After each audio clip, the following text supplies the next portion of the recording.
নমস্কার নমস্কার নমস্কার নমস্কার নমস্কার নমস্কার আপনাদের সবাইকে সবাইকে সবাইকে নমস্কার জানাচ্ছে আপনাদের সৌমিত্র বসু। সবাইকে অজস্র শুভ কামনা জানাচ্ছে, সবাইকে স্বাগত জানাচ্ছে আজকের এই শরণাগত অনুষ্ঠানে এবং সবাইকে শুভ সকাল জানাচ্ছে।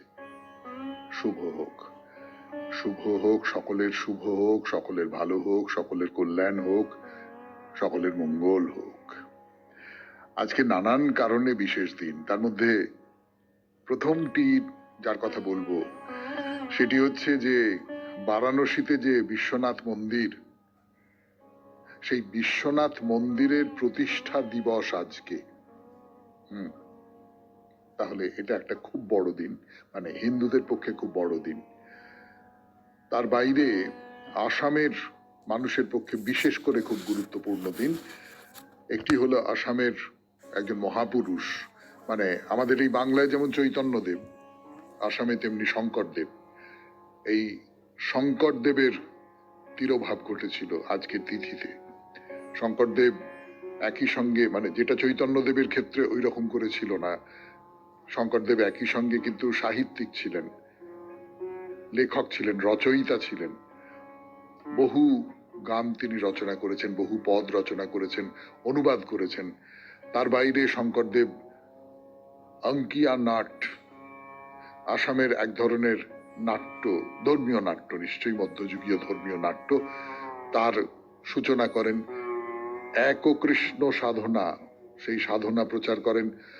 আপনারা আসামে দেখবেন যে আসামের যে মন্দির, সেখানে নামঘর বলে একটা জায়গা রয়েছে, একটা চালা, সেইখানে নাম কীর্তন করা হয়, অঙ্কিয়া নাটের পরিবেশন করা হয়। সেইটা শঙ্করদেবের সৃষ্টি। মানে আসামের যে সাংস্কৃতিক পরিবেশ, সেইটা তৈরির ক্ষেত্রে শঙ্করদেবের ভূমিকা অনস্বীকার্য, একেবারে ব্যাপক ভূমিকা একটি। তো তার তিরোভাব তিথি। আরেকজনেরও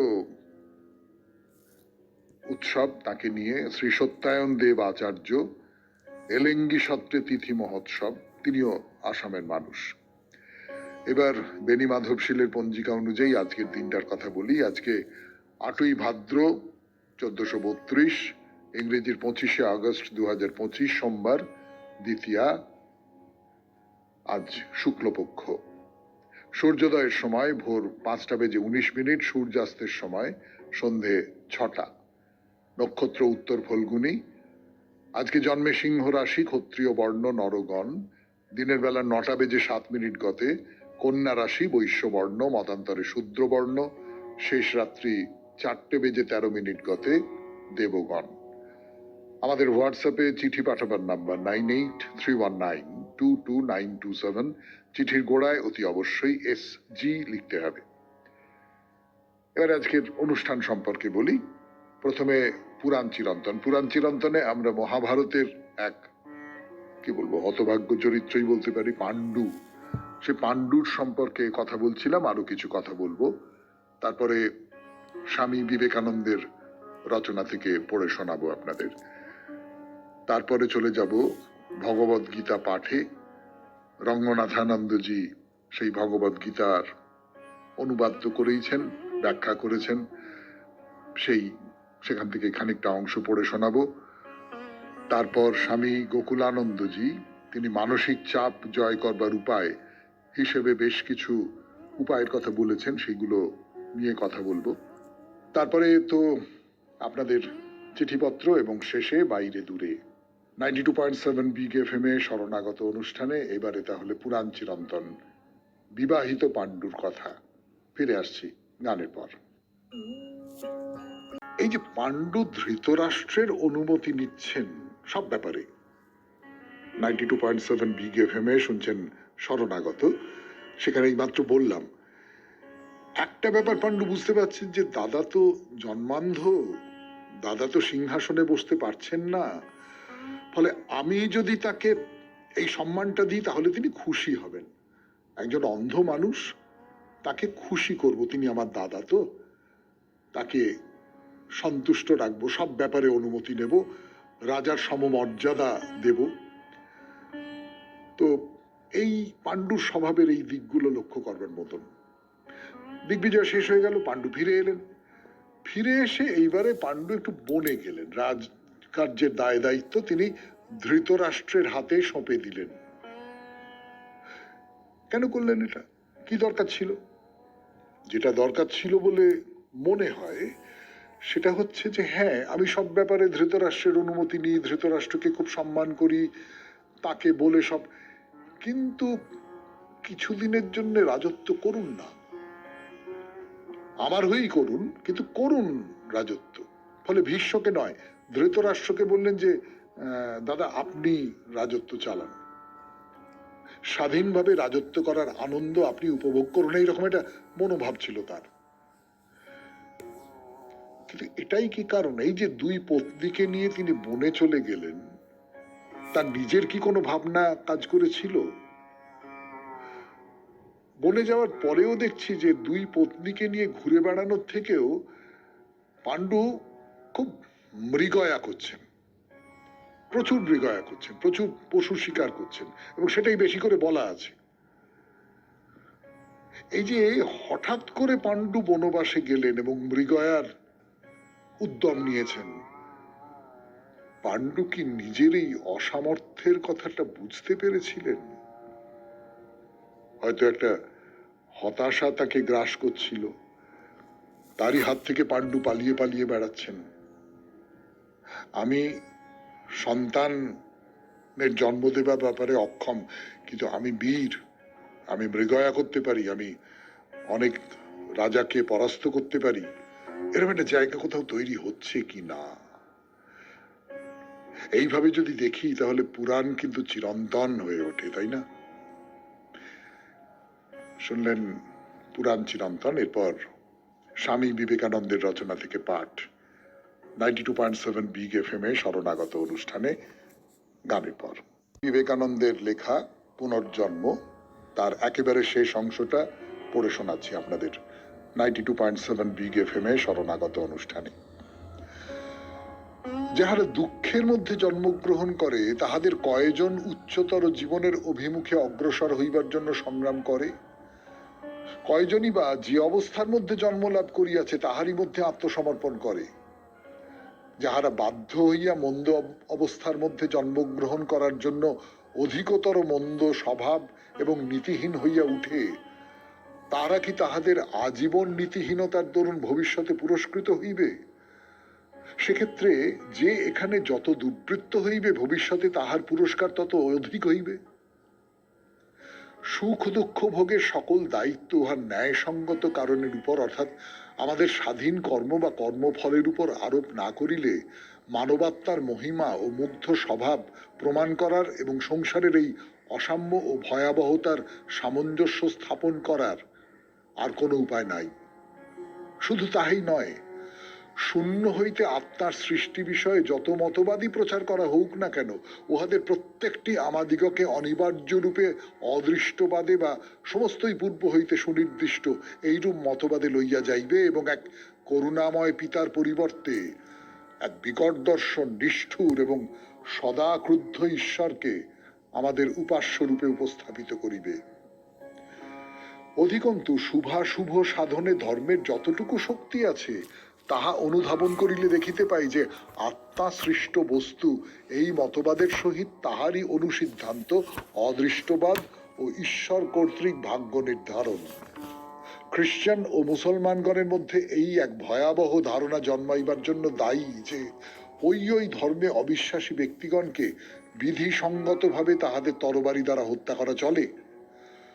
আরো এই মতবাদের ফলে যত প্রকার নিষ্ঠুর অত্যাচার হইয়াছে এবং এখনো হইতেছে, সেগুলির জন্য এই মতবাদী দায়ী। কিন্তু ন্যায় দর্শন প্রণেতারা পুনর্জন্ম তত্ত্বের সমর্থনে যে যুক্তিটি বহুবার উপস্থিত করিয়াছেন এবং যাহা আমাদের দৃষ্টিতে এই প্রসঙ্গের সিদ্ধান্ত বলিয়া মনে হয়, তাহা হইল এই যে আমাদের অভিজ্ঞতা কখনো সম্পূর্ণ বিলীন হয় না। আমাদের কার্যকলাপ, কর্ম যদিও বাহ্যত বিলুপ্ত হয়, তথাপি অদৃষ্ট রূপে বর্তমান থাকে এবং পুনর্বার কার্যের মধ্যে প্রবৃত্তির আকারে আবির্ভূত হয়। এমনকি ছোট শিশুরাও কতকগুলি প্রবৃত্তি লইয়া জন্মগ্রহণ করে, যথা মৃত্যু ভয়। এখন যদি প্রবৃত্তিকে বারংবার অনুষ্ঠিত ক্রিয়াকলাপের ফল বলা হয়, তাহা হইলে যে সকল প্রবৃত্তি লইয়া আমরা জন্মগ্রহণ করি তাহার অর্থ সেই দিক হইতে ব্যাখ্যা করিতে হয়। স্পষ্টত আমরা ওইগুলি এই জন্মে পাই নাই, সুতরাং অতীতেই সেগুলির মূল অনুসন্ধান করিতে হইবে। এখন ইহাও স্পষ্ট যে আমাদের কতকগুলি প্রবৃত্তি মনুষ্যোচিত সচেতন প্রয়াসের ফল। যদি ইহা সত্য হয় যে আমরা এই সকল প্রবৃত্তি লইয়া জন্মগ্রহণ করিয়াছি, তবে অবিসংবাদিত রূপে প্রমাণিত হয় অতীতের সচেতন সকল প্রযত্নই ইহার কারণ। অর্থাৎ আমরা যাহাকে মানবীয় স্তর বলি, বর্তমান জন্মের পূর্বেও আমরা সেই মানবোচিত মানস্তরেই ছিলাম। অন্তত বর্তমান জীবনের প্রবৃত্তি সমূহ অতীতের সচেতন প্রয়াসের দ্বারা ব্যাখ্যা করিবার ব্যাপারে ভারতের পুনর্জন্মবাদীগণ ও আধুনিক ক্রমবিকাশবাদীগণ একমত। একমাত্র পার্থক্য এই যে যেখানে অধ্যাত্মবাদী হিন্দুরা এগুলির প্রত্যেকটিকে স্বতন্ত্র আত্মার সচেতন প্রয়াসের ফল বলিয়া ব্যাখ্যা করেন, সেখানে জড়বাদী ক্রমবিকাশবাদীরা ওইগুলিকে বংশ পরম্পরায় এক দেহ হইতে দেহান্তরে সঞ্চারিত বলিয়া অভিহিত করেন। যে মতবাদীগণ অভাব বা শূন্য হইতে সৃষ্টি হইয়াছে বলিয়া মনে করেন, তাহাদের স্থান কোথাও নাই।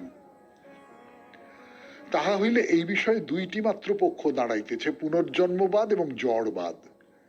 ইহারই কোনো একটি অবলম্বন করিয়া সিদ্ধান্ত স্থির করিতে হইবে। পুনর্জন্মবাদী বলেন, অতীতের সমস্ত অভিজ্ঞতা অনুভব কর্তার মধ্যে, অর্থাৎ প্রত্যেক পৃথক আত্মার মধ্যে প্রবৃত্তি রূপে সঞ্চিত হইয়া আছে, এবং প্রত্যেক আত্মা যখন তাহার অবিচ্ছেদ্য পৃথক সত্তা লইয়া নূতন জন্মগ্রহণ করে, তখন ওই প্রবৃত্তিগুলিও তাহাতে সঞ্চারিত হয়। আর জড়বাদী বলেন, মানুষের মস্তিষ্কই সকল কর্মের কর্তা এবং জীবকোষ অবলম্বনে এক ব্যক্তি হইতে অপর ব্যক্তিতে পুরুষানুক্রমে ওই প্রবৃত্তিগুলি সঞ্চারিত হয়। এই রূপে পুনর্জন্মবাদ আমাদের নিকট অসীম গুরুত্ব লইয়া উপস্থিত হয়, কারণ আত্মার পুনর্জন্ম ও দেহকোষ অবলম্বনে প্রবৃত্তির সঞ্চারণ বিষয়ে যে বিবাদ চলিতেছে, তাহা প্রকৃতপক্ষে অধ্যাত্মবাদ ও জড়বাদের সংগ্রাম।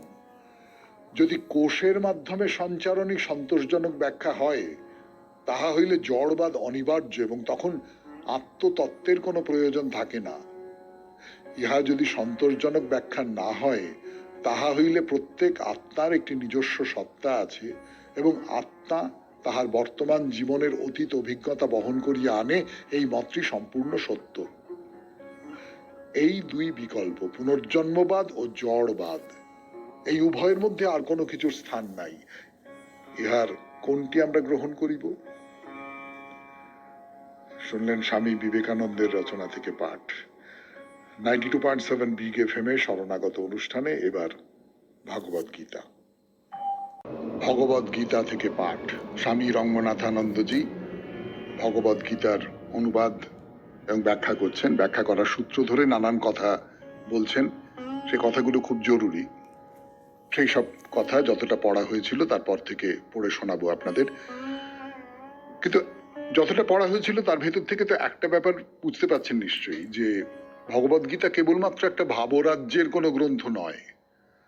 আমাদের যে প্রতিদিনের জীবন, আমাদের যে প্রতিদিনের হেরে যাওয়া, আমাদের যে প্রতিদিনের নানান সংশয়, কর্তব্য সম্পর্কে নানান রকমের সংশয়, সেই সংশয়কে দূর করতে পারে ভগবদ গীতা। এবং তার মূল কথাটা হলো যে ওঠো, জাগো, শক্তি, নিজের শক্তি আছে, নিজের জোর আছে, সেই জোর দিয়ে জেগে ওঠো, মোকাবিলা করো, সমস্যার থেকে পালিয়ে যেও না, সমস্যার মোকাবিলা করো। পড়া শুরু করি। স্বামী রঙ্গনাথানন্দজি ব্যাখ্যা করতে গিয়ে কি বলছেন। জওয়াহরলাল নেহেরু স্বামীজির এই বাণী সম্বন্ধে তার ডিসকভারি অফ ইন্ডিয়া গ্রন্থে লিখেছেন, তিনি দেশবাসীকে এক সাহসিকতার মনোভাব দিয়ে গেলেন। যে কোনো মহান আচার্যের কাছ থেকে আসা শক্তি, মানবোচিত উদ্দীপনা হলো তার মহত্তম অবদান। আমাদের এই ধরনের শিক্ষার প্রসার চাই আরো বৃহত্তর পরিপ্রেক্ষিতে। পুরাকালে শ্রীকৃষ্ণ তা দিয়েছিলেন। তিনি শক্তি ও নির্ভীকতার মূর্ত প্রতীক ছিলেন, আর সমগ্র বেদান্তই এই শক্তি ও নির্ভীকতার মন্ত্রস্বরূপ। দুর্বলতার উপর কোন রকম জোর দেওয়া হয়েছে এমনটি বেদান্তে পাওয়া যায় না। সর্বদাই অভি অভি অভি অভীর অর্থ নির্ভীক। নির্ভীক হও, নির্ভীক হও। সমগ্র বিশ্বের এবং মানব সত্তার আদি উৎস হলেন যে ব্রহ্ম, তিনি অভয়ম। ঈশ্বরের নাম কি? অভয়। ঈশ্বর লাভ হলে নির্ভয় হওয়া যায়। তাই অভয়ম বৈ প্রাপ্তোসি জানকঃ। বৃহদারণ্যক উপনিষদে আছে, ঋষি যাজ্ঞবল্ক রাজা জনককে বলছে, জনক তুমি ভয়হীন অবস্থা অর্জন করেছ। এই হলো তোমার আধ্যাত্মিক উন্নতির পরাকাষ্ঠা। ভয়হীনতার মাধ্যমেই তোমার আধ্যাত্মিক ভাবের উৎকর্ষ সাধিত হতে পারে, দুর্বলতার মাধ্যমে নয়। সব পশুই দুর্বল, তারা জন্তু। এক মানব সত্তাই ভয়হীন হতে পারে স্বীয় অন্তরে অধিষ্ঠিত ঈশ্বর সত্তার অনুভূতিতে। বিবেকানন্দ বলেন, উপনিষদের পাতায় পাতায় কেবল একটি বাণীই প্রচার করা হয়েছে, তা হলো নির্ভীকতা ও শক্তি। তুমি কি শক্তিমান? মানব হৃদয়ের জিজ্ঞাসা। মানবের কি কোনো দুর্বলতা নেই? বেদান্ত বলে হ্যাঁ আছে। কিন্তু দুর্বলতা দিয়ে কি তুমি দুর্বলতা দূর করতে পারো? দুর্বলতা দূর করা যায় একমাত্র শক্তির সাহায্যে। ময়লা দিয়ে ময়লা ধোয়া যায় না, কেবল বিশুদ্ধ জলেই ময়লা ধোয়া যায়। তেমনি আরেকটি দুর্বলতা তোমার বর্তমান দুর্বলতাকে দূর করতে পারে না। শক্তি হলো জাগতিক ব্যাধির একমাত্র প্রতিষেধক। এই হলো বেদান্তের বাণী। আধ্যাত্মিকতার পথে তুমি যতই অগ্রসর হবে, তুমি ততই আরো নির্ভীক হবে, আরো শক্তিমান হবে, আরো হৃদয়বান হবে। ভয়হীনতা ও হৃদয়বত্তা, এ দুটি গুণের সংহতি ঘটাতে হবে। শুনছেন ভগবদ গীতার ব্যাখ্যা স্বামী রঙ্গনাথানন্দজির করা। 92.7 বিগ এফএম এ শরণাগত অনুষ্ঠানে ফিরে আসছি গানের পর। ভগবদ গীতা থেকে পাঠ। স্বামী রঙ্গনাথানন্দজি ভগবদ গীতার অনুবাদ এবং ব্যাখ্যা করছেন। ব্যাখ্যা করার সূত্র ধরে নানান কথা বলছেন। সে কথাগুলো খুব জরুরি। সেই সব কথা যতটা পড়া হয়েছিল তারপর থেকে পড়ে শোনাবো আপনাদের। কিন্তু যতটা পড়া হয়েছিল তার ভেতর থেকে তো একটা ব্যাপার বুঝতে পারছেন নিশ্চয়ই, যে ভগবদ গীতা কেবলমাত্র একটা ভাবরাজ্যের কোনো গ্রন্থ নয়। আমাদের যে প্রতিদিনের জীবন, আমাদের যে প্রতিদিনের হেরে যাওয়া, আমাদের যে প্রতিদিনের নানান সংশয়, কর্তব্য সম্পর্কে নানান রকমের সংশয়, সেই সংশয়কে দূর করতে পারে ভগবদ গীতা। এবং তার মূল কথাটা হলো যে ওঠো, জাগো। শক্তি, নিজের শক্তি আছে, নিজের জোর আছে, সেই জোর দিয়ে জেগে ওঠো, মোকাবিলা করো। সমস্যার থেকে পালিয়ে যেও না, সমস্যার মোকাবিলা করো। পড়া শুরু করি। স্বামী রঙ্গনাথানন্দজি ব্যাখ্যা করতে গিয়ে কি বলছেন। জওয়াহরলাল নেহেরু স্বামীজির এই বাণী সম্বন্ধে তার ডিসকভারি অফ ইন্ডিয়া গ্রন্থে লিখেছেন, তিনি দেশবাসীকে এক সাহসিকতার মনোভাব দিয়ে গেলেন। যে কোনো মহান আচার্যের কাছ থেকে আসা শক্তি, মানবোচিত উদ্দীপনা হলো তার মহত্তম অবদান। আমাদের এই ধরনের শিক্ষার প্রসার চাই আরো বৃহত্তর পরিপ্রেক্ষিতে। পুরাকালে শ্রীকৃষ্ণ তা দিয়েছিলেন। তিনি শক্তি ও নির্ভীকতার মূর্ত প্রতীক ছিলেন, আর সমগ্র বেদান্তই এই শক্তি ও নির্ভীকতার মন্ত্রস্বরূপ। দুর্বলতার উপর কোন রকম জোর দেওয়া হয়েছে এমনটি বেদান্তে পাওয়া যায় না। সর্বদাই অভি অভি অভি। অভীর অর্থ নির্ভীক। নির্ভীক হও, নির্ভীক হও। সমগ্র বিশ্বের এবং মানব সত্তার আদি উৎস হলেন যে ব্রহ্ম, তিনি অভয়ম। ঈশ্বরের নাম কি? অভয়। ঈশ্বর লাভ হলে নির্ভয় হওয়া যায়। তাই অভয়ম বৈ প্রাপ্তোসি জানকঃ। বৃহদারণ্যক উপনিষদে আছে, ঋষি যাজ্ঞবল্ক রাজা জনককে বলছে, জনক তুমি ভয়হীন অবস্থা অর্জন করেছ। এই হলো তোমার আধ্যাত্মিক উন্নতির পরাকাষ্ঠা। ভয়হীনতার মাধ্যমেই তোমার আধ্যাত্মিক ভাবের উৎকর্ষ সাধিত হতে পারে, দুর্বলতার মাধ্যমে নয়। সব পশুই দুর্বল, তারা জন্তু। এক মানব সত্তাই ভয়হীন হতে পারে স্বীয় অন্তরে অধিষ্ঠিত ঈশ্বর সত্তার অনুভূতিতে। বিবেকানন্দ বলেন, উপনিষদের পাতায় পাতায় কেবল একটি বাণীই প্রচার করা হয়েছে, তা হলো নির্ভীকতা ও শক্তি। তুমি কি শক্তিমান? মানব হৃদয়ের জিজ্ঞাসা। মানবের কি কোনো দুর্বলতা নেই? বেদান্ত বলে হ্যাঁ আছে। কিন্তু দুর্বলতা দিয়ে কি তুমি দুর্বলতা দূর করতে পারো? দুর্বলতা দূর করা যায় একমাত্র শক্তির সাহায্যে। ময়লা দিয়ে ময়লা ধোয়া যায় না, কেবল বিশুদ্ধ জলেই ময়লা ধোয়া যায়। তেমনি আরেকটি দুর্বলতা তোমার বর্তমান দুর্বলতাকে দূর করতে পারে না। শক্তি হলো জাগতিক ব্যাধির একমাত্র প্রতিষেধক। এই হলো বেদান্তের বাণী। আধ্যাত্মিকতার পথে তুমি যতই অগ্রসর হবে, তুমি ততই আরো নির্ভীক হবে, আরো শক্তিমান হবে, আরো হৃদয়বান হবে। ভয়হীনতা ও হৃদয়বত্তা, এ দুটি গুণের সংহতি ঘটাতে হবে। শুনছেন ভগবদ গীতার ব্যাখ্যা স্বামী রঙ্গনাথানন্দজির করা। 92.7 বিগ এফএম এ শরণাগত অনুষ্ঠানে ফিরে আসছি গানের পর। কথাটা দিয়ে শেষ করেছিলাম এর আগের পর্বটি, যে ভয়হীনতা ও হৃদয়বত্তা এই দুটি গুণের সংহতি ঘটাতে হবে। এটা খুব গুরুত্বপূর্ণ বলে আমার নিজের মনে হয়। পড়ি, সকল ভারতীয় সাহিত্যেই এই দুটি দুরূহ গুণের সমাবেশ দেখা যায়। তীব্র নির্ভীকতা আর তীব্র হৃদয়বত্তার একত্র সমাবেশ ঘটানো কঠিন কাজ। তুমি এতটাই ভয়ঙ্কর হতে পারো যাতে অন্যেরা তোমাকে ভয় পাবে, অথবা তুমি এতটাই দুর্বল হতে পারো যে কোনো লোক তোমাকে ভয় দেখাতে পারে। দুই চরম অবস্থায় আমরা দেখেছি, কিন্তু আমাদের সমগ্র সাহিত্যে এই বিরল সমাবেশকেই তুলে ধরা হয়েছে। এই গীতাতেই 12 অধ্যায়ে শ্রীকৃষ্ণ বলবেন, সেই আমার প্রকৃত ভক্ত যে নর বা নারী নির্ভীক ও শক্তিমান হয়েও সর্বজীবের প্রতি হৃদয়বান। সে কাউকেও ভয় করে না, সে অন্যের ভয়ের কারণও নয়, যেহেতু তার স্বভাব এমনই শান্ত। যস্মাৎ না উদ্বীজতে লোকঃ লোকাৎ না উদ্বীজতে চাইয়াহ। তাই হলো আধ্যাত্মিক উন্নতি ও আধ্যাত্মিক উপলব্ধির লক্ষণ। তাই দেখা যায় প্রত্যেক মানব সত্তা সম্বন্ধীয় সামগ্রিক বিষয়টি হলো বৃদ্ধি, উন্নতি ও পরিপূর্ণতা। এই বিষয়টি নিয়েই শ্রীকৃষ্ণ গীতার 18টি অধ্যায়ে নাড়াচাড়া পর্যালোচনা করেছেন। আমার অস্ট্রেলীয়, মার্কিনী ও অন্যান্য বন্ধুদের আমি যেমন বলেছিলাম, যুদ্ধ নিয়ে কথা তো কেবল প্রথম অধ্যায়েই আছে, পরে যুদ্ধের কথা কোথাও নেই।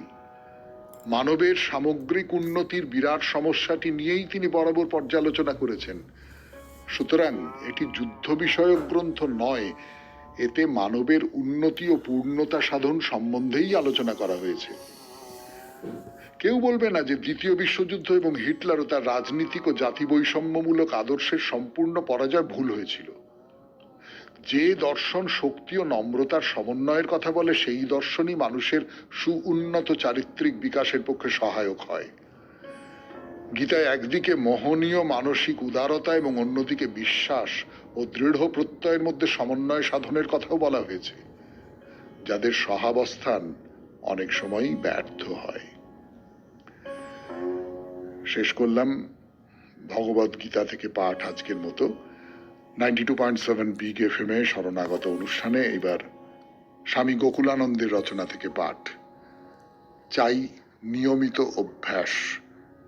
মানসিক চাপ জয় করতে গেলে নিয়মিত অভ্যাস চাই। কিসের অভ্যাস সে কথা বলেছেন গোকুলানন্দ, আরো শুনবো। গোকুলানন্দের রচনা থেকে পড়ে শোনাচ্ছি আপনাদের। মানসিক চাপ জয় করবার উপায় নিয়ে এই গ্রন্থ। যে অধ্যায়টি থেকে পড়ে শোনাচ্ছি তার নাম চাই নিয়মিত অভ্যাস। যদি আমরা কথামৃত পড়ি, দেখব শ্রীরামকৃষ্ণ ঠিক এরকম কথাই বলছেন। একবার এক গৃহী ভক্ত ঠাকুরের কাছে জানতে চেয়েছিলেন যে এই জাগতিক জীবনের কর্মব্যস্ততার মধ্যে কি করে এক সুসমঞ্জস্য জীবন যাপন করা যায়, কি করে মতি রাখা সম্ভব ঈশ্বরের পাদপদ্মে। ঠাকুর উত্তর করেছিলেন, এ আলবাত সম্ভব। আধ্যাত্মিক জাগরণ এবং ঈশ্বর লাভই যেহেতু মানব জীবনের একমাত্র লক্ষ্য, অতএব এক হাতে কর্ম করো আর অন্য হাতে ঈশ্বরকে ধরে থাকো। মায়া, মোহ আর জাগতিক ভোগ সুখময় এ জগৎটা তো মিথ্যা। আমরা আজ আছি, কাল নাই।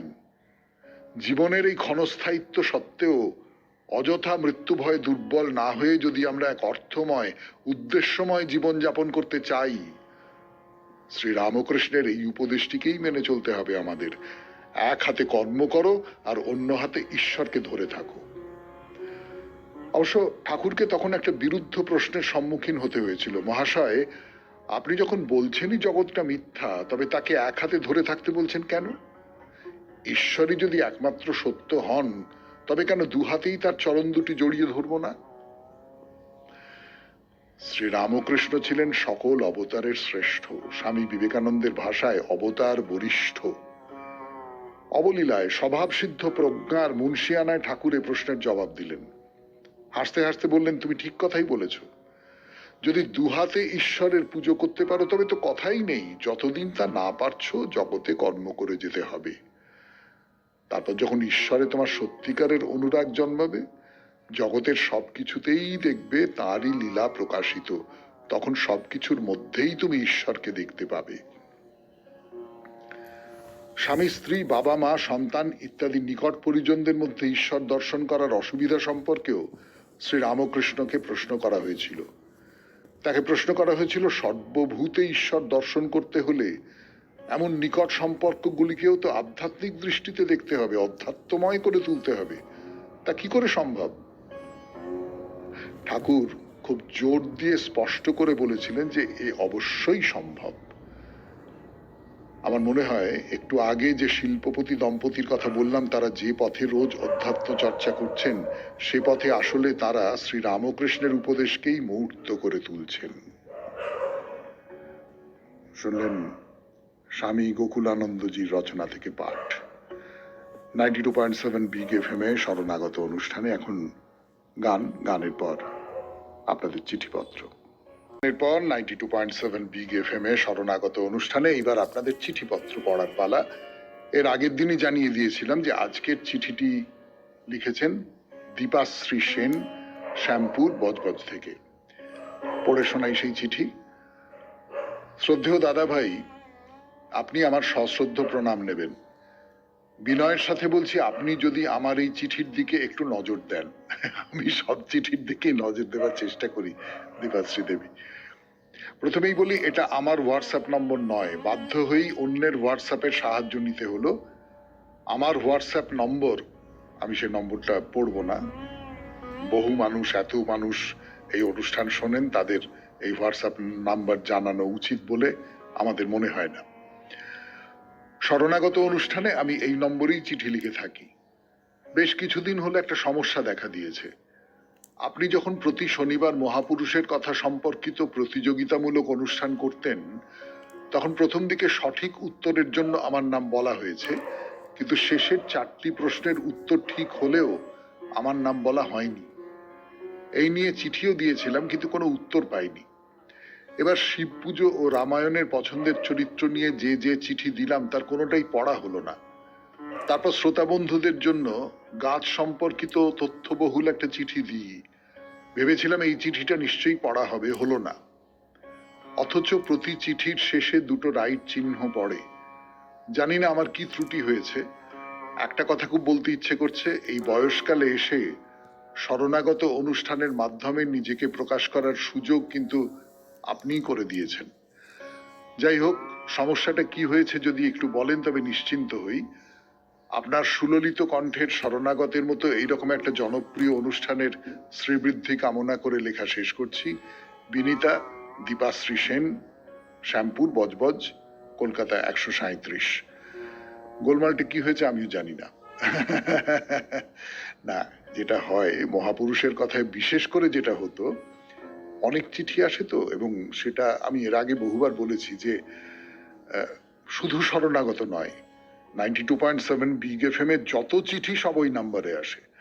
তার মধ্যে SG লেখাগুলো বেছে নেওয়া হয়, এবং তার মধ্যেও বিশেষ করে মহাপুরুষের কথাটা যে কারণে ওই যে ছোট ছোট যেটা কুইজ বলে সেইটা বন্ধ করতে হলো, তার কারণ ওই এক চিলতে একটা চিরকুটের মতন সেই লেখাটা হারিয়ে যাওয়ার সম্ভাবনাটা খুব বেড়ে যায় আর কি, চোখে পড়ে না।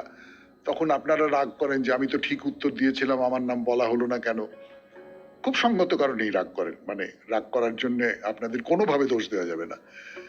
কিন্তু ওইটা হয়ে গেছে আর কি কোনোভাবে, বা সব চিঠিপত্র না চোখে পড়ে না, ভিড়ের মধ্যে হারিয়ে যায় অনেক সময়। এইটার ব্যাপারে আমি একেবারেই অপারগ। ফলে আমি আপনার কাছে বা আপনাদের সকলের কাছে মার্জনা চেয়ে নিচ্ছি। তাহলে আজকের মতো চিঠির ঝাঁপি বন্ধ করলাম। এবার আজকে আপাতত বাইরে দূরে শুরু করব 92.7 বিগ এফএম এ শরণাগত অনুষ্ঠানে। আমরা কোচবিহারের খুব কাছে 10 কিলোমিটারের মধ্যে বানেশ্বর শিবের মন্দির, বানাসুর যার প্রতিষ্ঠা করেছিলেন বলে কিংবদন্তি, সেই মন্দির তার সামনে এসে দাঁড়িয়েছি, তার কথা বলছি।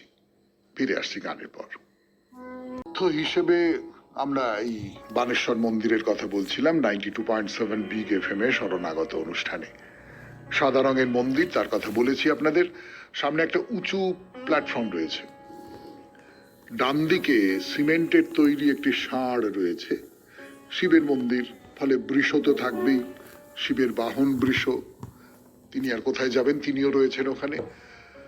আর উত্তর দিকে একটা টিনের চালা রয়েছে যেখানে শিব এবং অর্ধনারীশ্বর মূর্তি রয়েছে। শিব এবং পার্বতী, অর্ধনারীশ্বর। এইটা আপনাদের একটা কথা বলি, আমি তো জানি না অত, আপনারা অনেকে জানেন, অনেক বেশি জানেন। আমি শরণাগত সৌমিত্র পরিবার বলে যে হোয়াটসঅ্যাপ গ্রুপটা আছে, তাতে অনেকগুলো পোস্ট হয়, আমি নিয়মিত দেখি এবং লজ্জিত হই। তার কারণ আপনারা অনেকেই এই সমস্ত বিষয়ে অনেক বেশি জানেন আমার চেয়ে, আমার এরকম মনে হয়। তো এই অর্ধনারীশ্বর মূর্তি, এই সূত্র ধরে আমার একটা দুটো কথা একটু বলতে ইচ্ছে করছে, আমি বলেই নি, কেমন? ধরুন, অর্ধনারীশ্বর শিব এবং পার্বতী এই দুজনে একসঙ্গে মিলে যাচ্ছেন। আচ্ছা, রাধা এবং কৃষ্ণ কি একসঙ্গে মিলে যাচ্ছেন না? এই যে শ্রী চৈতন্যদেবের কথা বলি আমরা, শ্রী চৈতন্যদেবের মধ্যে তো রাধা এবং কৃষ্ণ এই যুগল সম্মিলন ঘটেছে। শ্রী চৈতন্যদেব তো একই সঙ্গে রাধা এবং একই সঙ্গে কৃষ্ণ। রাধা ভাব দ্যুতি সুবলিতং কৃষ্ণৌমি কৃষ্ণ স্বরূপম। তো এখানেও শিব এবং পার্বতী, অর্থাৎ পুরুষ এবং প্রকৃতি এই দুয়ের সম্মিলন, এটা বৈষ্ণবদের মধ্যে রয়েছে এবং এটা শৈবদের মধ্যেও রয়েছে। এই যে ধর্মের একটা ধারা এবং এইভাবে দেখা, জীবনকে দেখা, আমি বলবো যে নারী এবং পুরুষ, কর্ম এবং কর্মহীন যে নিষ্ক্রিয়তা, এই দুটোকে একসঙ্গে মেলানো আছে আমাদের শাস্ত্রে, আমাদের পুরাণে, আমাদের প্রাচীন গ্রন্থগুলিতে।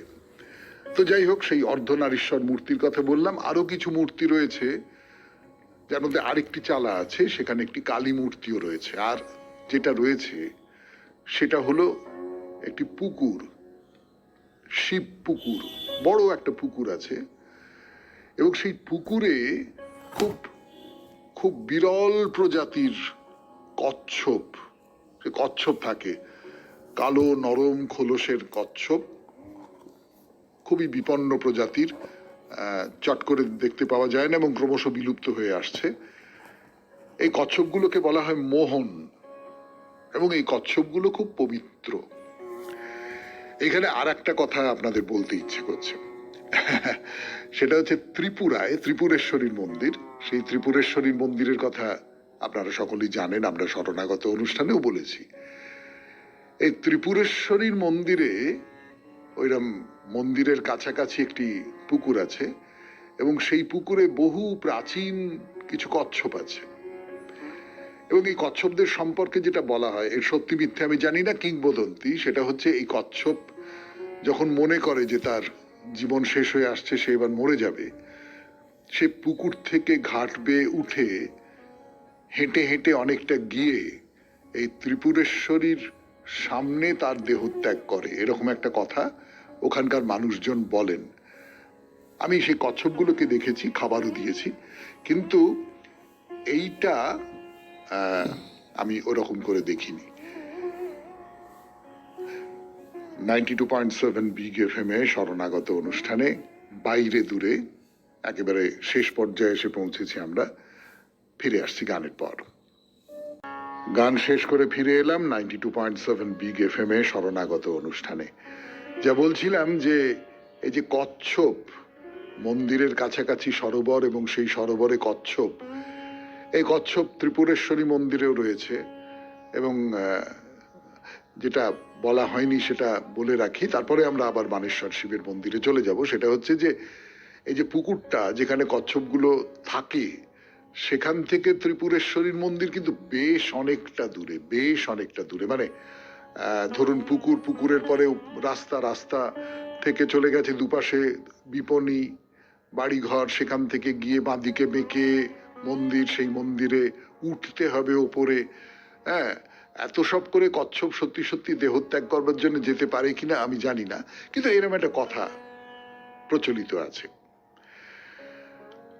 আর যেটা বলবার সেটা হচ্ছে শিব চতুর্দশীতে 1 সপ্তাহ ধরে একটা মেলা অনুষ্ঠিত হয় এখানে, এবং খুব বড় মেলা, বুঝতেই পাচ্ছেন শিব চতুর্দশীর মেলা।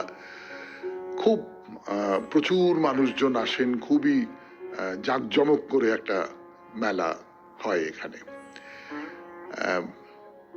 এবং এই যে বানেশ্বর শিব মন্দির, এটা এই পশ্চিমবঙ্গ সরকারের দ্বারা সুরক্ষিত এই রকমের একটা মন্দির। আমি আগেই বলেছি আপনাদের যে কাঠামোটা চৌকো আকারের, একটা গম্বুজের মতন ছাদ আছে, পশ্চিম দিকে আর পূব দিকে দুটো প্রবেশদ্বার আছে, দুটোই ছোট। এইবারে বলি গর্ভগৃহ যেটাকে বলে। এই গর্ভগৃহতে শিবলিঙ্গ এবং গৌরী পট রয়েছে। এটা অনেকটা নিচে, মাটির থেকে প্রায় 10 ফুট নিচে। এইবারে তাহলে আমরা বানেশ্বর শিব মন্দির সম্পর্কে যা যা তথ্য দেওয়া, সেই তথ্যগুলো দেওয়া হয়ে গেল। এইবারে আমরা একেবারে সচক্ষে বানেশ্বরের শিব মন্দির দর্শন করতে যাব। যে কথাগুলো বলবার ছিল সেইগুলো বলা হয়ে গেছে। ধরুন কোচবিহার থেকে আপনি বানেশ্বর শিব মন্দিরে যাওয়ার জন্য বাস পাবেন, সরকারি বাস পাবেন, তারপর টোটো ইত্যাদি ইত্যাদি তো পাবেনই। রেলগেট যাকে বলে, লেভেল ক্রসিং, সেইখানে এসে আপনি উপস্থিত হলেন। লেভেল ক্রসিংটা পেরোতে হবে না আপনাকে, রেল লাইন চলে গেছে, আপনি নামলেন, নেমে বাঁ দিকের রাস্তা ধরে হাঁটতে শুরু করলেন। এখনো পর্যন্ত মন্দিরে পৌঁছানো হয়নি, এইবারে মন্দিরে পৌঁছাবেন, কিন্তু সেই মন্দিরে পৌঁছানো পর্যন্ত আমরা আজকে আর যাব না। আজকে এখানেই শেষ করি 92.7 বিগ এফএম এ শরণাগত অনুষ্ঠান। আমাদের হোয়াটসঅ্যাপে চিঠি পাঠাবেন, নাম্বার 9831922927। চিঠির গোড়ায় অতি অবশ্যই SG লিখতে হবে। আর একটা কথা আপনাদের বলি, এই রেডিওতে আপনাদের সঙ্গে কথা বলি, আপনারা আমাকে দেখতে পান না, আমিও আপনাদের প্রত্যক্ষ যে আপনারা শুনছেন তার কোনো প্রমাণ পাই না। তো সেইটার একটা প্রতিবিধান করবার জন্য ঠিক করেছি একটু উদ্যোগ আয়োজন করতে হবে, কিন্তু ব্যাপারটা কিরকম দাঁড়ায় সেইটা আপনারা আমাকে একটু বলবেন। সেটা হচ্ছে ইউটিউবে আমি একটা চ্যানেল খুলব, সেখানে আমি এই যে শরণাগত অনুষ্ঠান, ঠিক শরণাগত নামে করা যাবে না, শরণাগত শব্দটা থাকবে, তার সঙ্গে অন্য কিছু যোগ করে এই অনুষ্ঠানটা আমি শুরু করব। মোটামুটি ভাবনায় আছে সেপ্টেম্বরের মাঝামাঝি থেকে শুরু করব, পুজোর আগে থেকে। কিরকম হয় যদি ইউটিউবে আপনাদের সৌমিত্র বসু আপনাদের মুখোমুখি হয়, জানাবেন কিন্তু চিঠি লিখে, কেমন? তাহলে আজকের মতো শেষ করি শরণাগত। শেষ করবার আগে রবীন্দ্রনাথের কবিতার নাম বাসাবাড়ি। এই শহরে এই তো প্রথম আসা, 2:30 রাত খুঁজে বেড়াই কোন ঠিকানায় বাসা। লণ্ঠনটা ঝুলিয়ে হাতে আন্দাজে যাই চলি, অজগরের ভূতের মতন গলির পরে গলি। ধাঁধাক্রমেই বেড়ে ওঠে, এক জায়গায় থেমে দেখি পথের বাঁদিক থেকে ঘাট গিয়েছে নেমে। আধার মুখোশ পরা বাড়ি, সামনে আছে খাড়া, হাঁ করা মুখ দুয়ারগুলো, নেই কো শব্দ সাড়া। চৌতলাতে একটা ঘরে জানলাখানার ফাঁকে প্রদীপ শিখা ছুঁচের মতো বিঁধছে আধারটাকে। বাকি মহল যত কালো মোটা ঘোমটা দেওয়া দৈত্য নারীর মতো। বিদেশির এই বাসা বাড়ি, কেউ বা কয়েক মাস এইখানে সংসার পেতেছে, করছে বসবাস, কাজকর্ম সাঙ্গ করি, কেউ বা কয়েক দিনে চুকিয়ে ভাড়া কোনখানে যায়, কেই বা তাদের চিনে। শুধাই আমি, আছো কি কেউ, জায়গা কোথায় পাই? মনে হলো জবাব এলো, আমরা নাই নাই। সকল দুয়ার জানলা হতে যেন আকাশ জুড়ে ঝাঁকে ঝাঁকে রাতের পাখি শূন্যে চলল উড়ে। একসঙ্গে চলার বেগে হাজার পাখা, তাই অন্ধকারে জাগায় ধ্বনি, আমরা নাই নাই। আমি শুধাই, কিসের কাজে এসেছো এইখানে? জবাব এলো, সেই কথাটা কেহই নাহি জানে। যুগে যুগে বাড়িয়ে চলি নেই হাওয়াদের দল, বিপুল হয়ে ওঠে যখন দিনের কোলাহল, সকল কথার উপরেতে চাপা দিয়ে যাই, নাই নাই নাই। পরের দিনে সেই বাড়িতে গেলেন সকালবেলা। ছেলেরা সব পথে করছে লড়াই লড়াই খেলা, কাঠি হাতে দুই পক্ষে চলছে ঠকাঠকি, কোণের ঘরে দুই বুড়োতে বিষম বকাবকি। বাজি খেলায় দিনে দিনে কেবল জেতা হারা, দেনা পাওনা জমতে থাকে, হিসাব হয় না সারা। গন্ধ আসছে রান্নাঘরের, শব্দ বাসন মাজার, শূন্য ঝুড়ি দুলিয়ে হাতে ঝি চলেছে বাজার। একে একে এদের সবার মুখের দিকে চাই, কানে আসে রাত্রিবেলার আমরা নাই নাই। খুব ভালো থাকবেন, আনন্দে থাকবেন। নমস্কার নমস্কার নমস্কার নমস্কার নমস্কার নমস্কার নমস্কার। আপনাদের সবাইকে সবাইকে সবাইকে নমস্কার জানাচ্ছে আপনাদের সৌমিত্র বসু। সবাইকে অজস্র শুভ কামনা জানাচ্ছে, সবাইকে স্বাগত জানাচ্ছে আজকের এই শরণাগত অনুষ্ঠানে, এবং সবাইকে শুভ সকাল জানাচ্ছে। শুভ হোক, শুভ হোক, সকলের শুভ হোক, সকলের ভালো হোক, সকলের কল্যাণ হোক, সকলের মঙ্গল হোক।